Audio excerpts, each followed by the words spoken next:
আজ সুপ্রিম কোর্টে এসএসসি নিয়োগ মামলাটা ভীষণভাবে ধাক্কা খেল। মুখ পুড়ল যারা বসে আছে মাথাতে।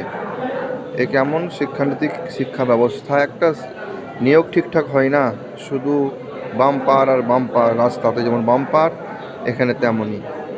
এইভাবে যোগ্য চাকরি প্রার্থীদেরকে হ্যারাসমেন্ট করা বা ফ্রেশারদেরকে হ্যারাসমেন্ট করাও ঠিক নয়। এটা আলাদাভাবে সিলেকশন করা উচিত। এই পরীক্ষা আর যে ভবিষ্যৎ, তাতে হয় আবার দুরকম দুই ধারার পরীক্ষা নিতে হবে, সেটা অসম্ভব ব্যাপার একটা।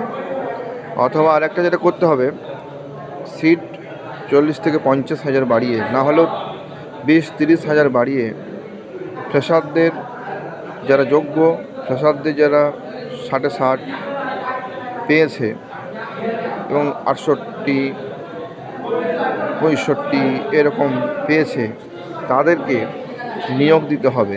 এরা যদি পেয়ে যেত তাহলে এতটা আন্দোলন হতো না। কারণ যে 50 পেয়েছে, 40 পেয়েছে, সে আন্দোলন করতে যাবে না। কিন্তু যে 60, 70 পেয়েছে, সে আন্দোলন করবে। আর 70 মার্কের পরীক্ষায় 75 cut off, 71 cut off, 73 cut off, এটা তো কেউ মেনে নেবে না। আর 10 নম্বর সেটা যোগ হয় ইন্টারভিউ বোর্ডে, ইন্টারভিউয়ের পরে, তার আগে নয়। তাহলে তো কেউ পাবে না।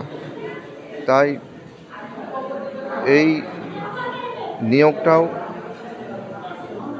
বিপদের সম্মুখীন। একমাত্র সিট বৃদ্ধি করা ছাড়া কোনো উপায় আছে বলে মনে হয় না।